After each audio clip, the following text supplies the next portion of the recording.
Hello guys, it's Spurs 21 here, back with another video for you, and I suppose this is my more in-depth review of what happened on Sunday as Spurs kicked off the new Premier League season in style with that brilliant victory against Manchester City. And I'm going to go a little bit more into, what happened in the game, who really stood out, etc, etc.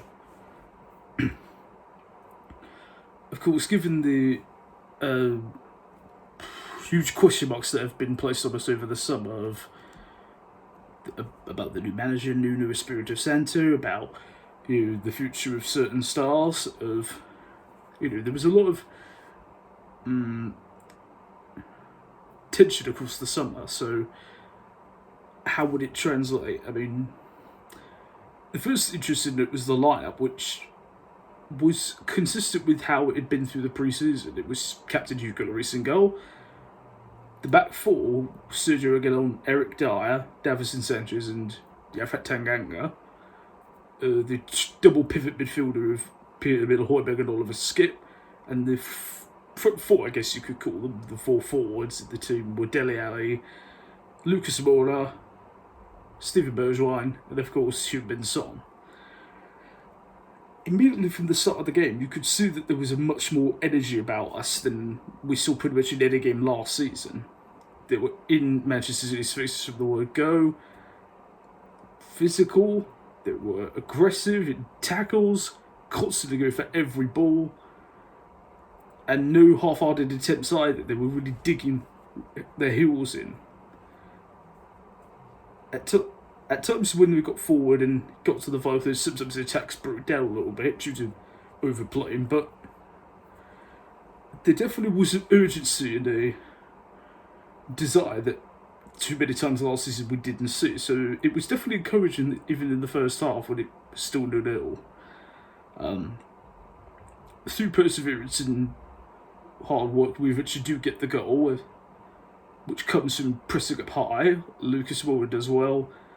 Feeds it to Bergwijn, who then feeds it to Son, cuts it on his left foot just outside the penalty box and curls it into the bottom corner beautifully.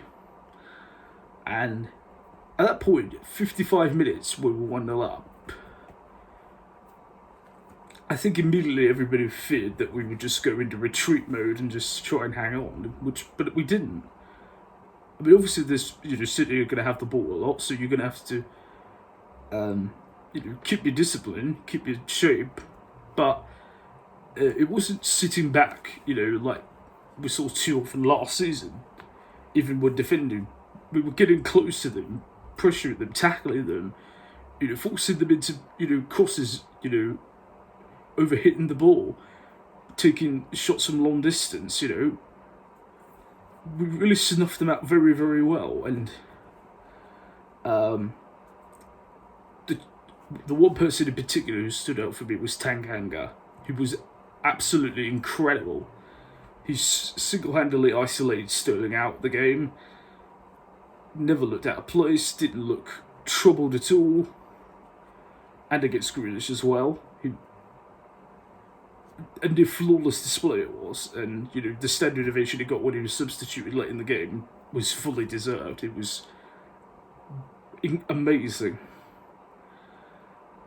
And hopefully that performance has justified him, because honestly, I think that he arguably has cemented that spot now in the team, and I certainly hope that Nuno gives him that license and continues to play him for more often this season.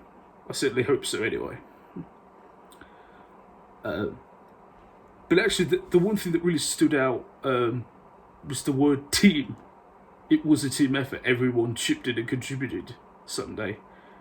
Hugo didn't have to do much, but dealt with everything well. Had a very good save from De Bruyne late on in the game as well. Tanganga, as I said, Reguilón was very good.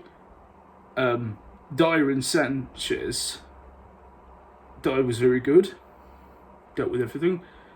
And Davinson Sanchez might have probably, in my view, had the best game of his Spurs career. He dealt with everything, and as we know, Sanchez has been prone to making rash decisions and either giving away goals or penalties, but everything, his tackling, his timing as well on it, his decision making, everything was on point. And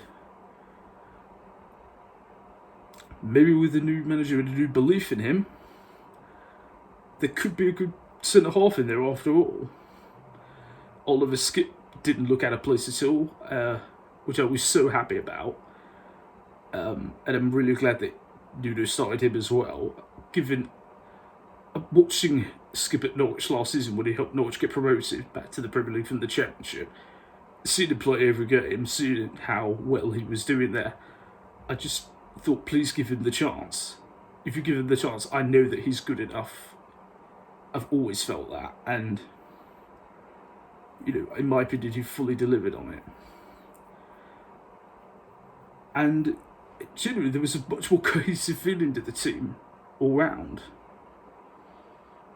Even in the Højbjerg did what you expect him to do, and the forward players all worked for each other. Son, Spurs one, who arguably should have scored himself, but he did very well. And Dele Alli put in a great shift, and Lucas was just everywhere, winning headers, winning the ball, dribbling past City defenders at will. They all did it together and all stuck to it, and that got rewarded through not just the result but from the crowd as well, because you could hear in the stadium the fans stuck with them. Even at the end of the game where the nerves are jittering and it's possible to get tense, they just kept rallying them and kept believing them, pushing them over that finish line. And it was beautiful to be in there to hear that, and even better for the players, I imagine. And as for Nuno himself, I'm sure it's a massive confidence booster for him as a manager to... there's been a lot who said he wasn't good enough to be Spurs manager, who felt, he wasn't first choice, he wasn't, he hasn't proved anything, but, was Martin Jol a proven manager before he came to Spurs? But was Poch necessarily a proven good manager? Unless you give them the chance, you don't know. And in my opinion, you've got to give Nuno the opportunity. And you saw on Sunday, he's got a way that can work. And in my opinion, the first two seasons he got promoted with Wolves in the Premier League, they were fantastic. They had a little bit of bad luck last year through selling one of their best strikers and losing the law, unfortunately, to a very serious injury. So he was quite heavily compromised. But I genuinely believe he's a very good coach, and we've got to believe in him. And I think Sunday that performance would go a long way with the fans to saying, okay, we're with you now. We've seen something to go on, and let's build from this.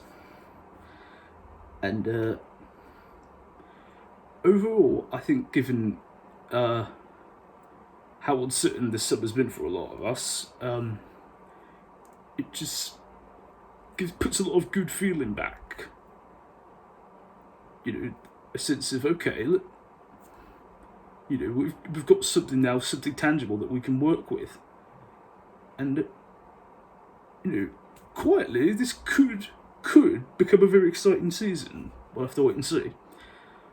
And obviously, the season's started now, so the games are going to come thick and fast. Of course, we've got the European game Thursday night, and then, of course, Sunday, first away game of the season is ironically at Nuno's old club Wolves. So hopefully we can take another 3 points from there and make it 6 from 6 from the opening 2. But overall, I'm feeling cautiously optimistic, guys. What did you make of Sunday? Do you agree or disagree? Do you believe in Nuno? Leave all your thoughts and info, guys, down in the comment section below. And if you're new to the channel, hello, and be sure to like the video and click subscribe and turn your notifications on. Thank you very much for watching, guys. I've been Spurs21. I'll see you soon. And as always, come on, you Spurs.